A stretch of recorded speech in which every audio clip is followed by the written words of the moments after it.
الرحمن الرحيم والصلاة والسلام على خاتم المرسلين سيدنا وحبيبنا طب القلوب وربيع محمد عليه أزكى الصلاة وأطيب التسليم. اللهم اشرح لي صدري ويسر لي أمري واحلل عقدة من لساني يفقهوا قولي. So, Bismillah ar-Rahman ar-Rahim, dear brothers and sisters, the khatara of today will be regarding continuing worship in the remaining days of Ramadan.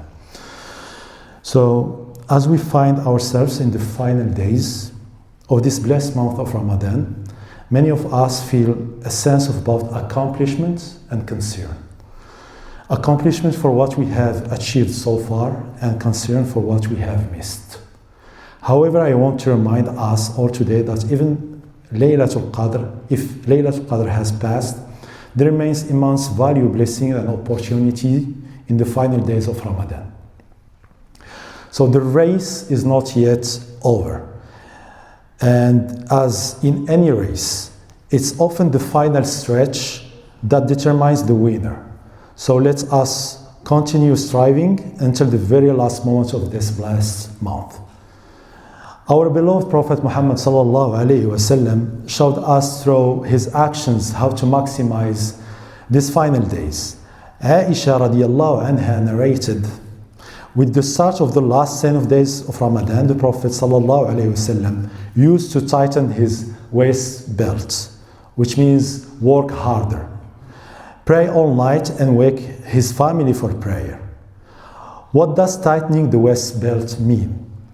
It means the Prophet intensified his worship and spiritual efforts. He didn't relax or slow down. As the month came to a close, instead he increased his dedication. Abdullah ibn Umar radiallahu anhuma narrated, Allah's Messenger used to practice i'tikaf in the last 10 days of Ramadan. So notice, dear brothers, that Muhammad sallallahu alayhi wasallam maintained these practices throughout the entire last 10 days of Ramadan, not stopping after a particular night. He continued his heightened devotion until the end of the month, teaching us to do the same.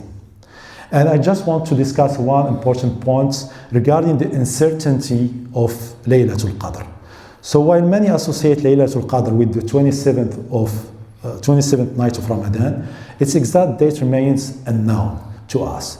The Prophet Muhammad sallallahu alaihi wasallam instructed us to look for the night of Qadr in the odd night of the last 10 nights of Ramadan. There is a profound wisdom in this uncertainty. By not specifying exactly which night is Laylatul Qadr, Allah encourages us subhanahu wa ta'ala to maintain consistent worship throughout these blessed days. This uncertainty is a mercy. Is a mercy that motivates us to strive throughout the entire period rather than focusing on our efforts on just one night. Even now, in these final days, Laylatul Qadr could still be ahead of us. The Prophet ﷺ said, again, seek it in the last 10 nights on the odd nights. So don't lose hope or reduce your worship thinking you have missed Laylatul Qadr.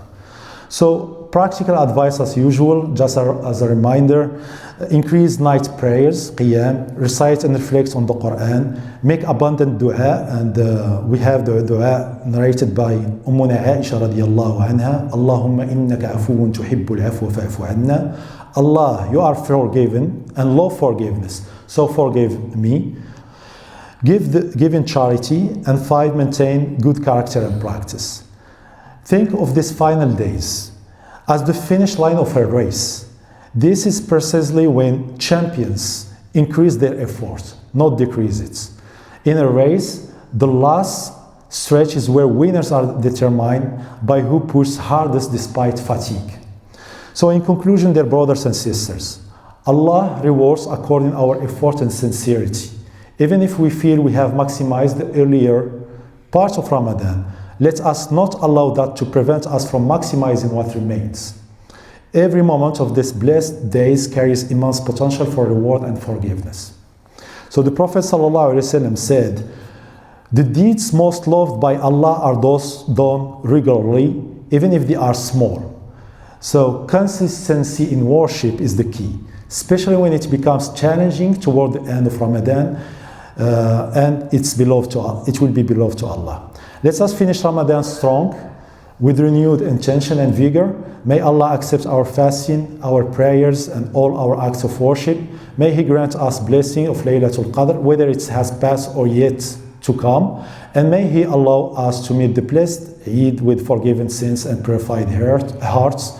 Ameen. Jazakumullahu khairan. And may the peace, mercy, and blessing of Allah be upon you. Wassalamu alaikum wa rahmatullahi wa barakatuh.